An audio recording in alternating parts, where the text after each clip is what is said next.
Hai, Assalamualaikum dan selamat sejahtera. Hari ini pendidikan civic dalam co-curriculum ingin membawakan satu tajuk iaitu Malaysia Tanah Airku. Kita masih lagi dalam tema yang sama iaitu kasih sayang.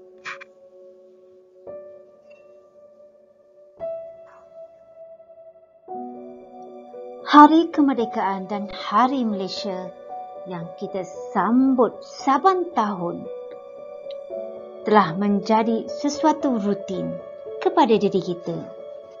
Mungkin ada di antara kita tahu 31 Ogos 1957 adalah merupakan hari di mana kita menyambut kemerdekaan kita. Tetapi mungkin ada di antara kita yang tidak mengetahui tentang Hari Malaysia. Yang kita tahu hanyalah pada setiap 16 September kita akan bercuti kerana menyambut Hari Malaysia. Di sini ingin cikgu terangkan kepada anak-anak murid cikgu bahawa pembentukan Persekutuan Malaysia iaitu pada tahun 1963 sebenarnya telah menyebabkan keadaan Malaysia pada masa kini lebih stabil dari segi keadaan ekonomi dan sosialnya, walaupun terdapat beberapa tahap perubahan yang Tanah Melayu yang pada satu ketika dulu nama lama bagi Malaysia harus lalui, yang mana perjalanannya telah menggunakan masa dan tenaga dari pelbagai pihak. Semenjak daripada hari kita merdeka, banyak peristiwa-peristiwa yang berlaku menyebabkan pembentukan Persekutuan Malaysia.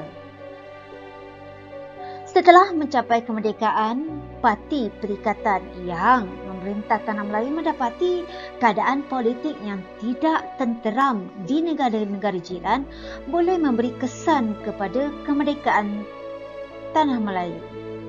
Justru Perdana Menteri Tanah Melayu yang pertama pada waktu itu iaitu Tunku Abdul Rahman Putra Al-Haj telah menyuarakan idea pembentukan Gagasan Malaysia yang melibatkan Tanah Melayu, Singapura, Sabah, Sarawak dan Brunei. Setelah melalui pelbagai perbincangan dan rundingan, satu kata sepakat dicapai oleh Perdana Menteri Persekutuan Tanah Melayu pada ketika itu untuk mengadakan rundingan di London. Rundingan yang telah berlangsung selama 2 minggu.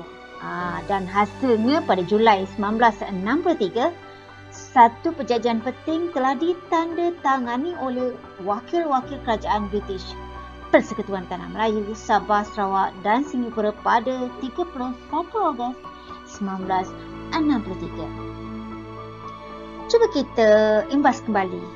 Mengapakah kita menyambut Hari Kemerdekaan dan Hari Malaysia? Maka akhirnya Malaysia telah diisytiharkan menjadi satu tanah jajahan yang baru pada 16 September 1963. Sudah semestinya lah semangat patriotik yang ada di dalam kalangan rakyat Malaysia menyebabkan kita menyambut Hari Kemerdekaan ini dan juga Hari Malaysia bukan hanya kerana sinonim sebagai satu sambutan, tetapi menyemai semangat patriotik dalam diri kita. Selain daripada itu, kita mestilah mengetahui bahawa negara kita adalah tanggungjawab bersama.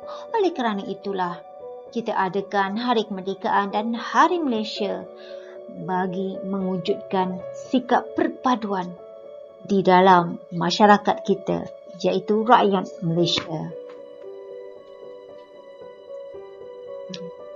Selain daripada itu, kejayaan Malaysia yang diperolehi oleh rakyat Malaysia di peringkat dunia adalah menyeluruh.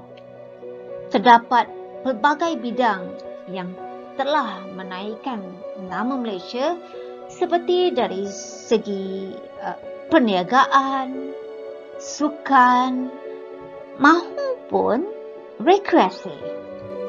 Jadi tanpa kita sedari, peranan yang paling penting yang membawa kerajaan Malaysia ke peringkat yang lebih tinggi adalah tokoh-tokoh ini. Tokoh-tokoh dalam bidang sukan, tokoh-tokoh dalam bidang perniagaan, tokoh-tokoh dalam bidang pentadbiran ataupun politik yang telah menaikkan nama Malaysia di persada dunia.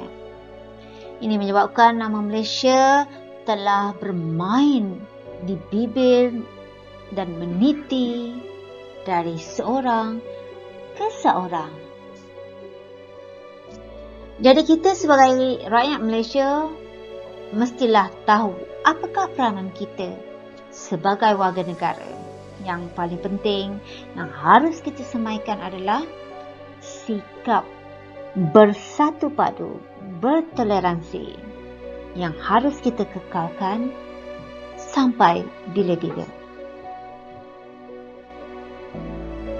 Akhir sekali, wahai anak-anak murid cikgu, saranan cikgu adalah kita seharusnya patutnya berasa bangga untuk menjadi rakyat Malaysia.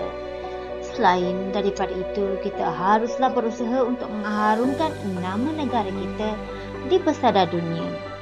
Kita jangan beranggapan bahawa negara kita kecil, sukar untuk menandingi negara-negara yang besar. Ingat ya, kecil-kecil si cili padi. Walaupun kecil, pedasnya terasa sekali.